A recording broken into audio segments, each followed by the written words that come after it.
नमस्कार दोस्तों, read psycho की टेस्ट सीरीज चल रही थी जिसका अगला वीडियो है। देखिए आज के वीडियो का पहला प्रश्न, सीखने की योग्यता बुद्धि है, ये कथन किसका है? तो ये कथन है बकीगम का। सीखने की योग्यता बुद्धि है, ये कथन किसके द्वारा कहा गया है? बकीगम के द्वारा कहा गया है। अगले प्रश्न की बात करें कि अनुभव एवं प्रशिक्षण से व्यवहार में परिवर्तन लाना ही अधिगम है, ये कथन किसका है? तो ये कथन है गेट्स और अन्य का। अनुभव एवं प्रशिक्षण से व्यवहार में परिवर्तन लाना ही क्या है? अधिगम है। यह कथन किसका है? गेट्स व अन्य का है। अगले प्रश्न की बात करें कि अधिगम को प्रभावी बनाने के लिए लक्ष्य को रिक्त स्थान के संदर्भ में अर्थपूर्ण होना चाहिए, तो पाठ्यक्रम के उद्देश्य के संदर्भ में अर्थपूर्ण होना चाहिए। अधिगम को प्रभावी बनाने के लिए लक्ष्य को पाठ्यक्रम के उद्देश्य के संदर्भ में अर्थपूर्ण होना चाहिए। अगले प्रश्न की बात कर लेते हैं कि अधिगम में कौन सी प्रक्रिया सम्मिलित नहीं है? कौन सी प्रक्रिया सम्मिलित नहीं है?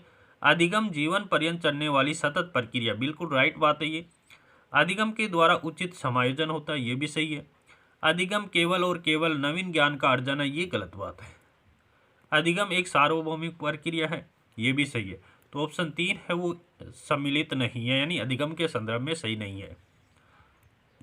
अगले प्रश्न की बात करें कि अधिगम की विशेषता कौन सी है?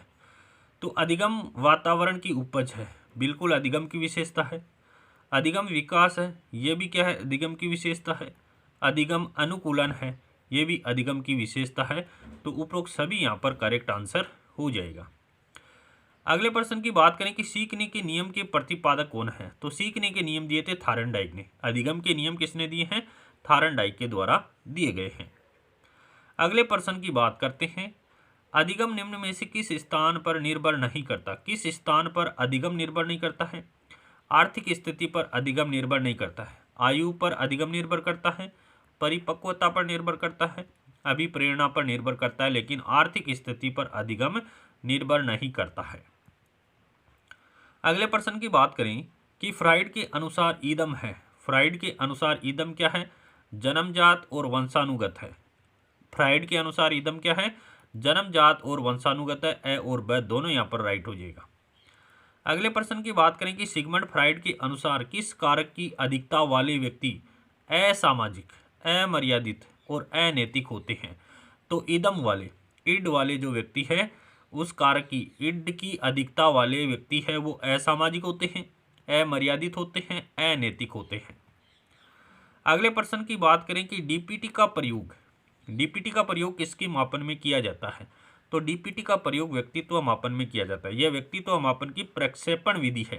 डीपीटी, पीडीटी, सीपीटी, टीएटी, ये क्या है? ये व्यक्तित्व मापन की प्रक्षेपण विधियां हैं। अगले प्रश्न की बात कर लेते हैं कि एम एन डी आई, ये क्या? एम बराबर एन प्लस डी प्लस आई है। तो देखिए एम का मतलब होता है अभिप्रेरक, चारों ऑप्शन में अभिप्रेरक है। एन का मतलब होता है नीड्स, यानी आवश्यकता, तो चारों ऑप्शन में आवश्यकता है। डी का मतलब होता है चालक, यानी ड्राइव, प्रणोद, अंतर्नोद, तो क्या हो गया? ये हो गया आपके चालक, चालक, चालक। और आई का मतलब होता है इंसेंटिव, प्रोत्साहन या लक्ष्य, तो ऑप्शन से यहाँ पर करेक्ट हो जाएगा। अभिप्रेरक, आवश्यकता, अभिप्रेरक बराबर क्या होता है? आवश्यकता प्लस चालक प्लस प्रोत्साहन होता है। देखिए इसकी विस्तार से बात करें कि एम का मतलब होता है अभिप्रेरक, यानी मोटिव। एन का मतलब होता है आवश्यकता, नीड्स। और डी का मतलब होता है ड्राइव, यानी चालक, प्रणोद, अंतर्नोद। चालक को क्या कहते हैं? प्रणोद भी कहते हैं, अंतर्नोद भी कहते हैं। और आई का मतलब होता है इंसेंटिव, यानी प्रोत्साहन या लक्ष्य। अगले प्रश्न की बात करें कि ADHD है, तो ADHD क्या? अवधान विकृति है। ADHD क्या है? अवधान विकृति है या फिर ध्यान विकार से संबंधित विकृति भी है। तो ए और ब दोनों यहाँ पर राइट हो जाएगा। ADHD क्या है? अवधान विकृति भी है, ध्यान विकार से संबंधित विकृति भी है। अगले प्रश्न की बात करें कि निम्न में से सोशल नेटवर्किंग साइट नहीं है। सोशल नेटवर्किंग साइट कौन सी नहीं है? देखिए ट्विटर है, वो सोशल साइट है, माई स्पेस भी है और फेसबुक भी है। लेकिन प्रोग्राम क्या है? प्रोग्राम है सूचना रोजगार क्षेत्र में शामिल है। ये सूचना रोजगार क्षेत्र में शामिल है प्रोग्रामर। तो ऑप्शन द यहाँ पर करेक्ट हो जाएगा। अगले प्रश्न की बात करें कि प्रश्नोत्तर विधि का जनक कहा जाता है। सुकरात को प्रश्नोत्तर विधि का जनक कहा जाता है।